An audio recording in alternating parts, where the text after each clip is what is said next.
नमस्कार दोस्तों, स्वागत है आपका हमारे YouTube चैनल पर। आज इस वीडियो में हम बात करने वाले हैं Bihar BSSC inter level online form 2025 के बारे में। अगर आप इंटर पास हैं और सरकारी नौकरी की तलाश कर रहे हैं तो यह आपके लिए एक सुनहरा मौका है। इस वीडियो में हम आपको बताएंगे आवेदन की महत्वपूर्ण तिथियाँ, योग्यता एवं आयु सीमा, कुल पदों की संख्या, फीस व आवेदन प्रक्रिया और साथ ही सिलेक्शन प्रोसेस की पूरी जानकारी। तो वीडियो के आखिरी तक ज़रूर देखें ताकि कोई भी महत्वपूर्ण अपडेट आपसे मिस ना हो।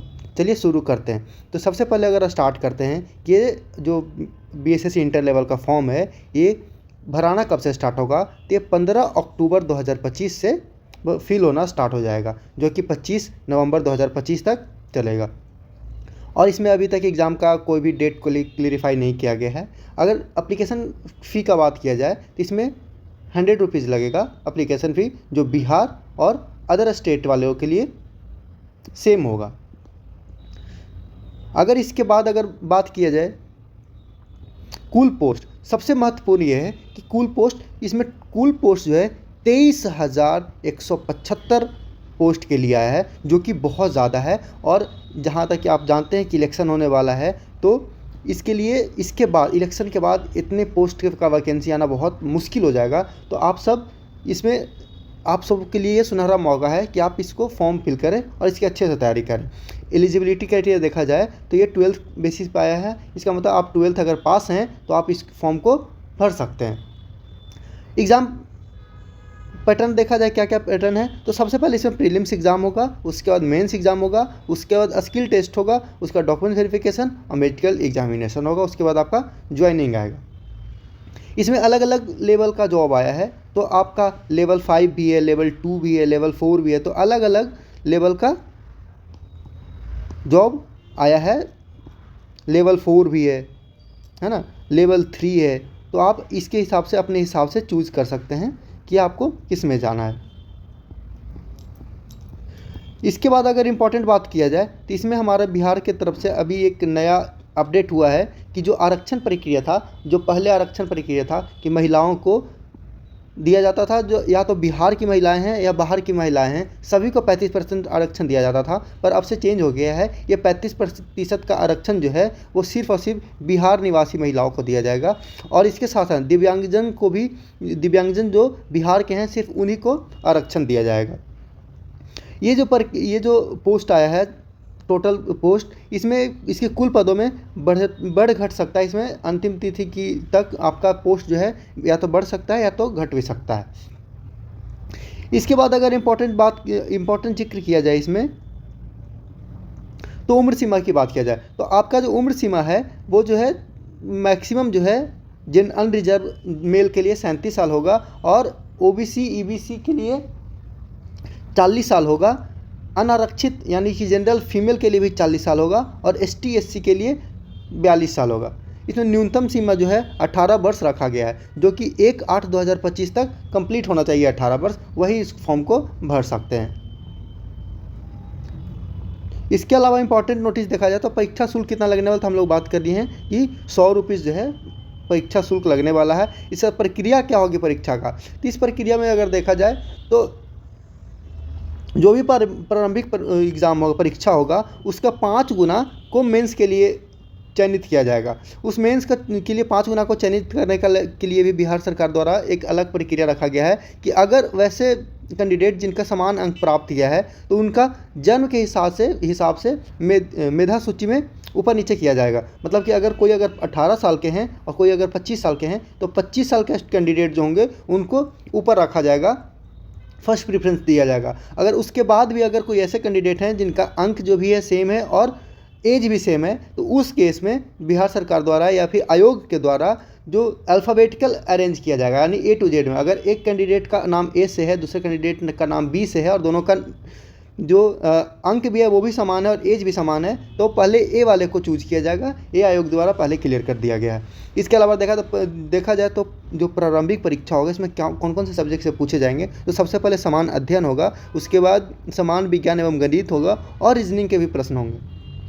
टोटल जो है 150 प्रश्न इसमें होंगे, जो कि एक प्रश्न पे, एक सही उत्तर पे 4 अंक दिए जाएंगे और एक गलत उत्तर पे 1 अंक काट लिया जाएगा। इसका मतलब ये है कि आपका 1/4 नेगेटिव है, ठीक है। और इसी के साथ उसका टाइम का बात किया जाए तो परीक्षा का अवधि जो है 2 घंटा 15 मिनट दिया जाएगा आपको। और इसके साथ साथ बीएसएससी सचिवालय का जो जॉब है ये बहुत अच्छा है। इसमें हम लोग को एक और एग्ज़ाम में एक और बेनिफिट मिलता है कि आप इस एग्ज़ाम में कोई भी 3 बुक जो है एग्ज़ाम में, प्रीलिम्स एग्ज़ाम में आप साथ में ले जा सकते हैं। वो 3 बुक जो है वो अलग अलग खंड का होना चाहिए। जैसे समान अध्ययन का एक होना चाहिए, एक गणित का होना चाहिए और एक समान विज्ञान का होना चाहिए। और वो एनसीईआरटी, बीएसईबी और आईसीएसई के बोर्ड का टेक्स्ट बुक ही होना चाहिए। इसके अलावा अगर बात किया जाए तो उसको ले जाने के लिए प्रक्रिया ऐसा है कि उसमें आप किसी भी अन्य चीज़ को आप मतलब अन्य नोट्स को आप नहीं ले जा सकते हैं, सिर्फ वो बुक ले जाना अलाउ है। उस पर आपका नाम और रोल नंबर लिखना अनिवार्य होगा।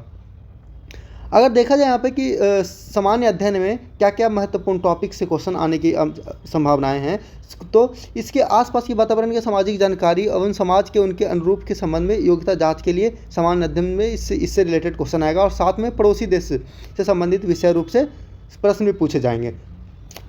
अगर समसामयिक करंट अफेयर का बात किया जाए तो करंट अफेयर में वैज्ञानिक प्रगति, राष्ट्रीय अंतर्राष्ट्रीय पुरस्कार, भारतीय भाषा, पुस्तक, लिपि, राजधानी, मुद्रा, खेल खिलाड़ी, महत्वपूर्ण घटनाएं पूछे जाएंगे।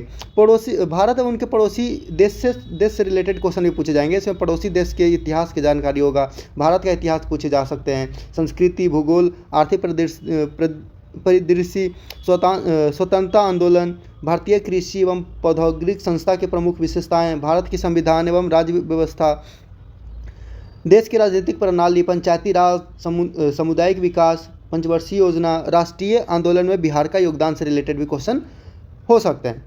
इसके साथ साथ अगर साइंस का बात किया जाए तो साइंस में जो है मैट्रिक स्तर से रिलेटेड मैथ पूछे जाएंगे। और साइंस में भौतिक, रासायनिक शास्त्र और जीव विज्ञान और भूगोल से रिलेटेड प्रश्न होंगे।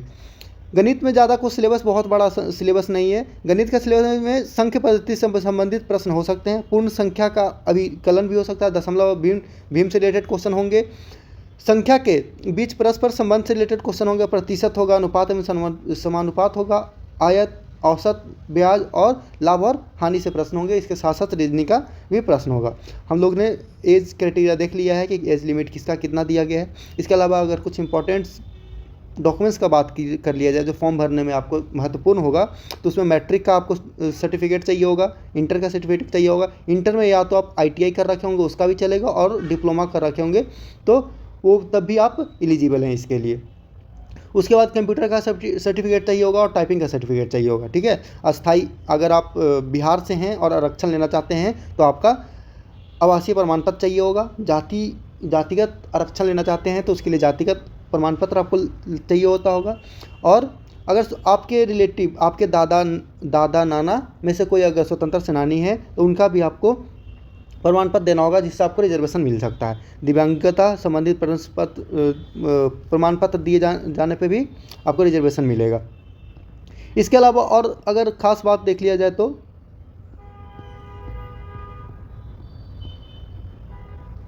ये फॉर्म भरने की प्रक्रिया जो है वो जैसे ही फॉर्म का लिंक खुलेगा उसके बाद आपको बता दिया जाएगा कि कैसे कैसे फॉर्म भरेगा। इतना ही है, इतना में। इसके बाद एक इम्पॉर्टेंट न्यूज़ ये आ रहा है कि BSSC CGL 4 जो ग्रेजुएशन लेवल पे है उसमें सीटों की बढ़ोतरी है। 60 सीट जो है वो बढ़ा दिया गया है, 60 सीट जो है वो बढ़ा दिया गया है, तो वो भी देख लीजिएगा आप लोग, ठीक है। धन्यवाद।